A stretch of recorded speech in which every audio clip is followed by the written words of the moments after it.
It is November 29. I have a close friend who fought against Russia in 2014 and 2015. He's from Crimea, the same peninsula that Russia occupied in early 2014. Just to remind you, the war has been going on in Ukraine since then, but until last winter it was localized in a relatively small area in the east of the country. In 2014, the Russians had already occupied part of a foreign country, had already killed people on a foreign soil, but they were lying that it was not them, that it was a civil war, and the world pretended to believe them, because otherwise it would have to find new sources of oil and gas supplies, new markets for its goods, and in general it would have to admit that the people in power in Russia are not reliable, responsible partners, but cannibals, and the world was not yet ready for it at that time. So my friend did not agree with the occupation of his native Crimea, went to Kiev, joined the army, and fought against the Russians for 2 years. He left the army not of his own free will, but due to injury.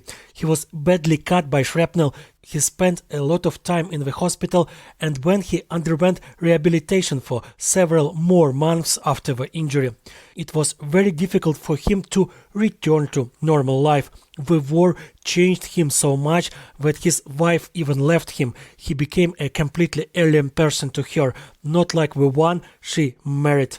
Before the army, my friend worked as a director on television. He tried to return to his profession, but he did not last long. He said, "I cannot shoot cheerful holidays and loud concerts when people continue to die at the front." So he went to work as a truck driver. He said that it was a meditative occupation that distracted him from his heavy thoughts. After the start of a full-scale invasion, he tried to return to the army, but he was refused. Due to the injury, he was recognized as unfit for service. Now he sometimes calls me to ask about the news and give advice.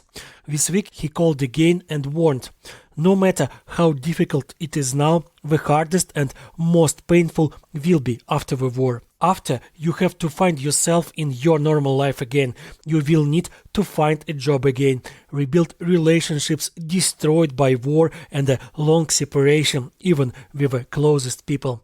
He says that it will be very difficult to look at those who did not go to the army and made a great career while you were protecting them, sacrificing your career. It will be difficult to persuade employers to hire you with your many years of absence from the profession, while there are many people on the market who have not been to the army and have continuous experience, have not forgotten anything, and do not have disorders that are always present in veterans.